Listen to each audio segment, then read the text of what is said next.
On this week's Cars.com's On the Road, learn to drive with confidence through different weather conditions. Learn about the device that will allow you to tap into your car's brain. Find out about the app that will save you money at the pump. Check out more offerings from the 2011 model year, and so much more. So let's get moving, because the show's about to start.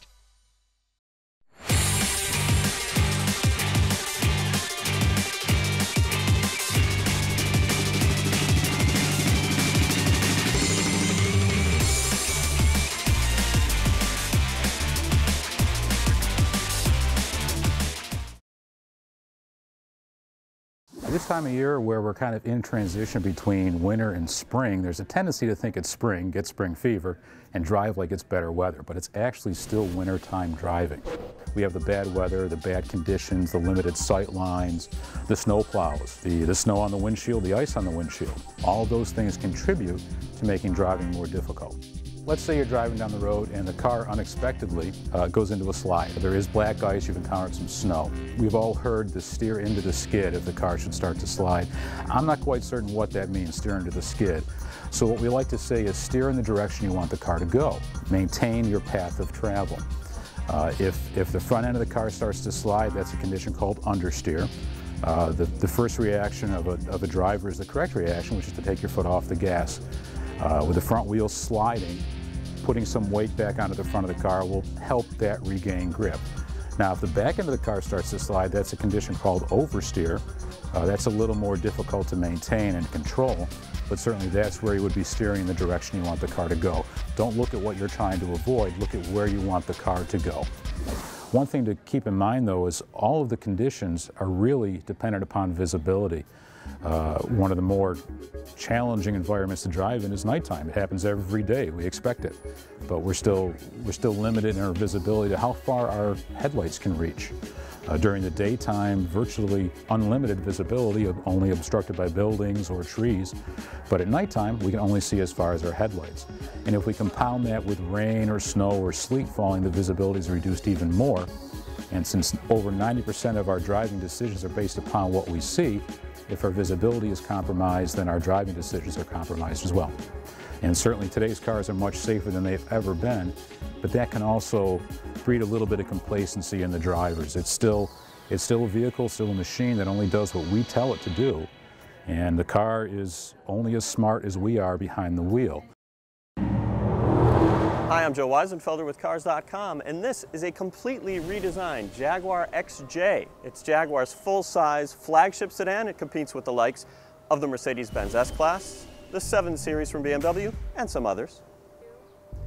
The XJ has the new styling direction from Jaguar. We've seen it first in the XF. I like it a lot overall. Still, for years, been complaining about the chrome grills. They look a little bit too shiny and too plasticky. Now, the car comes standard with keyless access. This is actually a really nicely done transmitter. It's as nice as it is enormous. Look at this thing. Is there like a D-cell battery in there? On the upside, though, they've done a nice job of integrating the lock and unlock buttons. Now in the XJL, this is where the extra 5 inches really pay off. In the back seat, all of that length goes to legroom. Pretty good. Now, it's not like the regular version is particularly crowded. It's a respectable amount of backseat legroom, but not as much as in the S-Class from Mercedes. Strictly by the numbers, the legroom is a little bit lesser in this car than in the previous generation, but overall, I'm still comfortable and it feels like a bigger car. Strange thing about the XJ, it was big on the outside, always felt a little snug to me. The design is also really nice. It's kind of classically inspired, but it's at the same time, it's kind of contemporary. The wood is kind of a matte finish, not too shiny. Really nice leather quality throughout. I also like this use of piano black here. I have mixed emotions about the gauges, which are actually an LCD screen in this car. The resolution could be higher, they could look more real. There's some interesting tricks, like you can turn on what's called a flashlight effect, which makes the numbers nearest to the needles glow and not the rest of it.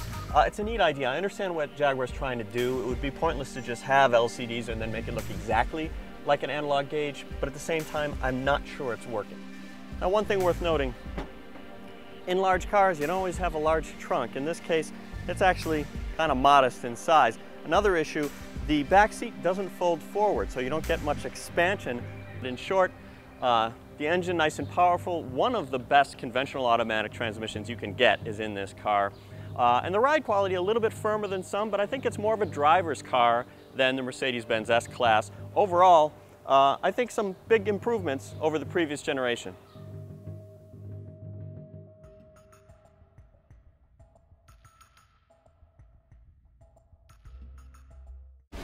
You're driving along when suddenly it happens. The dreaded check engine light illuminates on the instrument panel. Now, if you just got gasoline, you could be lucky.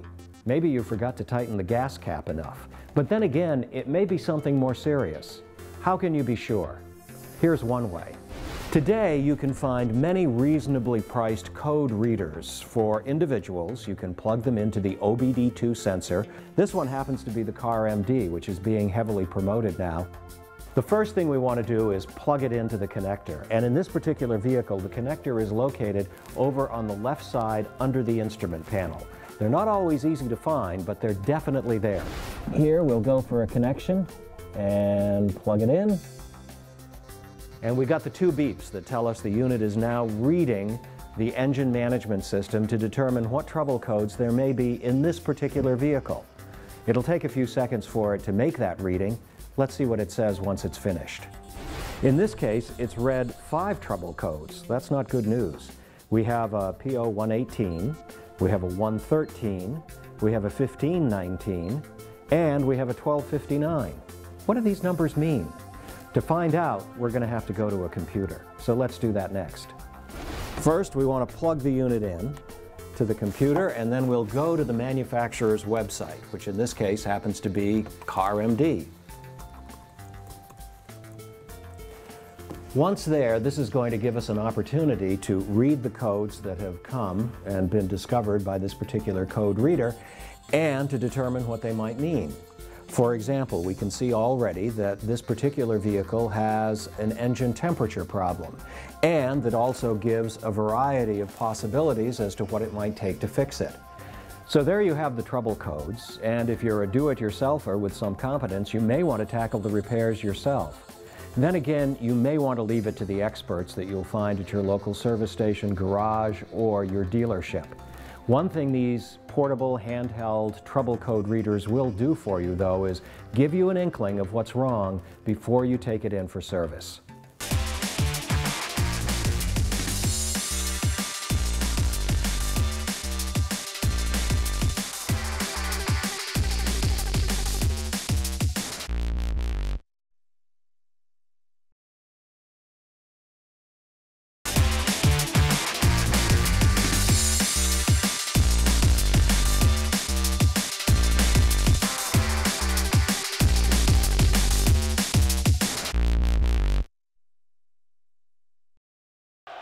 Yes! Well, that's it. UConn just took one more step closer to the championship. And for me, that means one thing: road trip. It's time to hit the road and catch the game with some friends. Of course, it's not as easy as just jumping in the car and going. You'll need the right rig. And for me, that means turning to my trusty 2004 Honda Odyssey. How do I know it's trusty? Well, like a lot of people these days, I've decided to put money into repairs rather than jumping at something new. So she's back from the shop and she's ready to roll. Since me and the guys are going to be in this puppy for a while, you got to think ahead and grab the obligatory food items. And that means drinks with caffeine and to-go grub. But don't just rely on caffeine and food to keep you awake. Let's face it, you're dragging your friends along with you on this ride. You should wake them up and let them drive when you're starting to feel tired. No game is worth putting yourself at risk over. Entertainment is key too. This Odyssey is equipped with a built-in video system that has an auxiliary input that you can plug games and movies into. We're dragging along an old school Xbox for this trip, thanks to this power inverter that plugs into power outlets. Fill your iPod with tunes and movies too. That's especially important if you've got little ones going on a trip. Lastly, we're guys. We don't ask for directions. Certainly I'm not going to need it since I have AAA's TripTik on my iPhone. All I have to do is type in where we're going and it plots the fastest route there. So that's it. A trusty ride, provisions for the trip, and directions for the way. All that's left is to climb in and get started.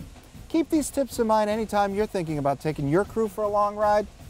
And one more thing, go Huskies. You People spend a lot of time in their cars. They're commuting further, driving on trips as opposed to flying and things like that. The safety features that come standard on the vehicles are much more than they used to. One of the really cool things about the new Chrysler Town & Countries is the new Safety Tech package. That is standard equipment on all Chrysler Town & Countries for 2011.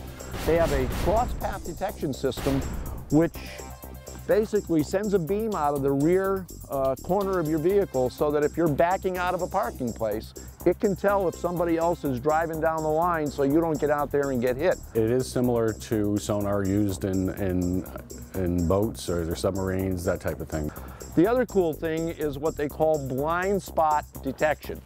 And the blind spot detection is a detection system which has a lamp in your rear view mirrors, your side wing mirrors, and will alert you whenever there's a car in what is traditionally known as the blind spot, about halfway from about the midpoint of your car back about probably 2 car lengths. On the Overland has actually the ability, quadrilift, which has the ability to actually raise the car over 4 inches, and it tunes the suspension a little bit more for a little more of a fun drive. Not only to be a super comfortable ride on the road, but they also have the ability to go mountain climbing, and the difference in road surfaces, it's important to be able to adjust the difference in traction control.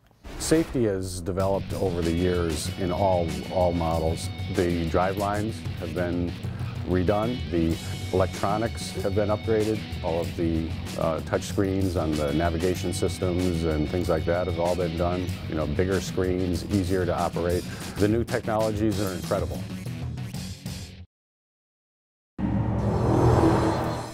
Sitting at the top of the Audi lineup is the A8 sedan, which received a complete redesign for 2011. Initially, this flagship model will be offered in standard and stretched wheelbase versions.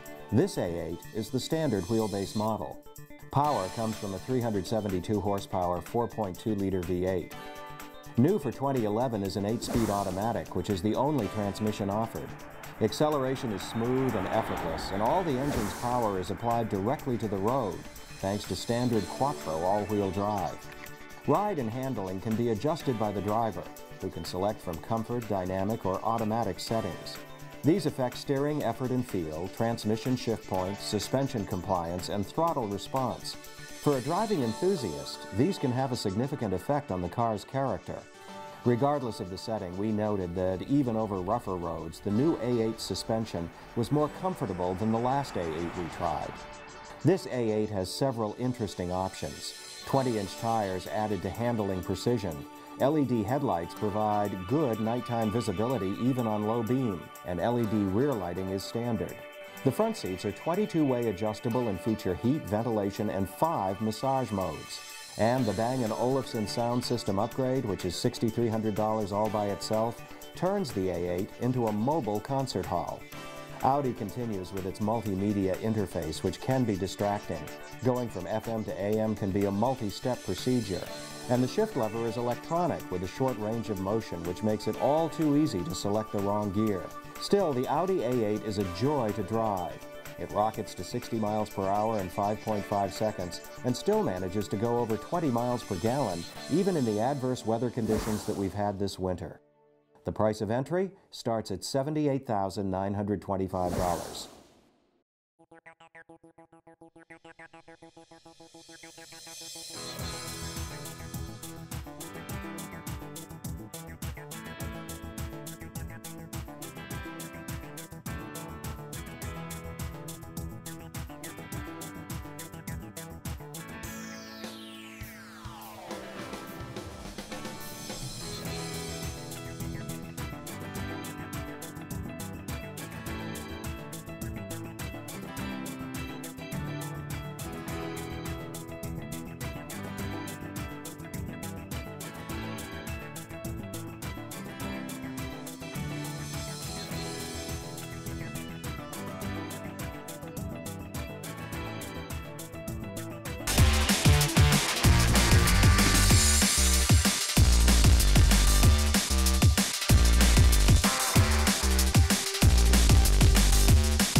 for Nutmeg State Federal, we are a community credit union.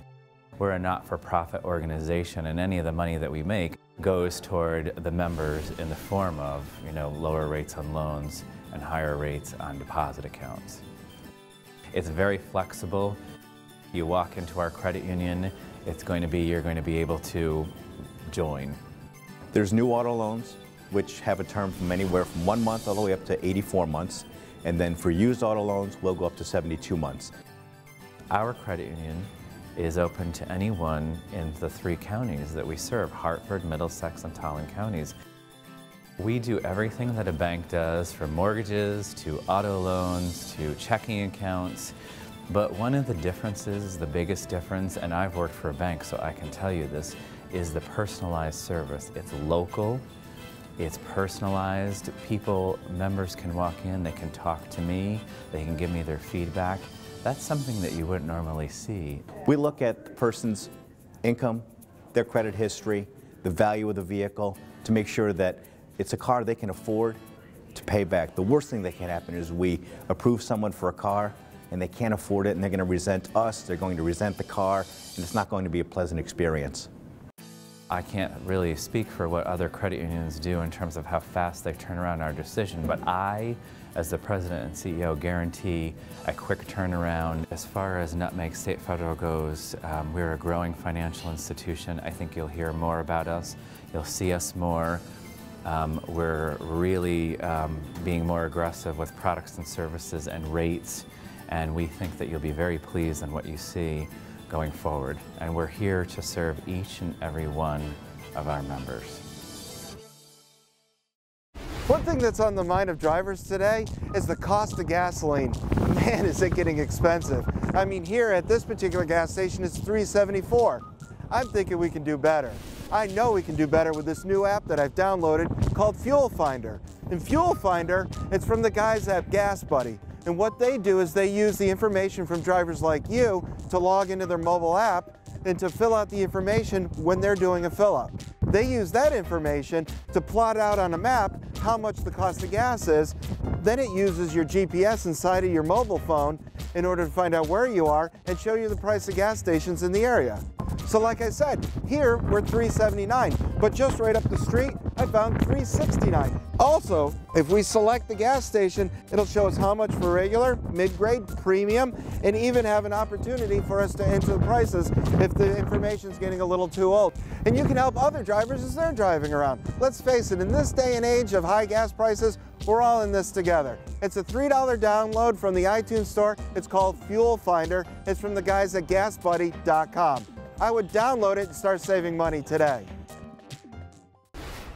Come test drive this 2010 Toyota Corolla. With less than 10,000 miles on the odometer, this 4-door sedan focuses on comfort, safety, and convenience. It features an automatic transmission, front-wheel drive, and a fuel-efficient 1.8-liter 4-cylinder engine. With other options such as a tachometer and outside temperature display, you know that this car, priced at $15,990, won't last long. Sensibility and practicality define this 2008 Toyota Tacoma. With less than 30,000 miles on the odometer, you can be confident that this pre-owned, rugged truck will provide you with reliable transportation. It features 4-wheel drive capabilities, a durable automatic transmission, and a powerful 4-liter 6-cylinder engine. Other amenities include power windows, a tachometer, a rear step bumper, and much more. All priced at just under $28,000. You can expect a lot from this 2008 Toyota RAV4. A 3.5-liter V6 engine pairs with a sophisticated 5-speed automatic transmission, providing a smooth and predictable driving experience. 4-wheel drive lets you go places you've only imagined. This model accommodates 5 passengers comfortably and features such as heated door mirrors, a roof rack, and more. This RAV4 is priced to sell at just under $20,000. It's not often you get an opportunity for a pre-owned 2010 Toyota Prius. With under 40,000 on the odometer, this vehicle is competitive in its price class based on its condition and value. Top features include a split folding rear seat, cruise control, rear wiper, and remote keyless entry. Audio features include a CD player with MP3 capabilities and 6 speakers providing great sound. This Prius can be yours for under $20,000. With me, the 2011 Fiesta, a new entry-level car from Ford that you'll probably see more of on the road in the next few months. We've finally had a chance to get behind the wheel, and I gotta say, the subcompact class still often imparts a sort of tinny driving experience, and the Fiesta drives like a more expensive, more substantial car. The Fiesta comes in sedan or hatchback configurations with an automatic or manual transmission. We've got an automatic hatchback here, and it uses a 6-speed dual clutch transmission. That's pretty advanced stuff for an entry-level car, and it helps the Fiesta get an EPA estimated 38 or 40 miles per gallon highway, depending on if you get the SFE efficiency package.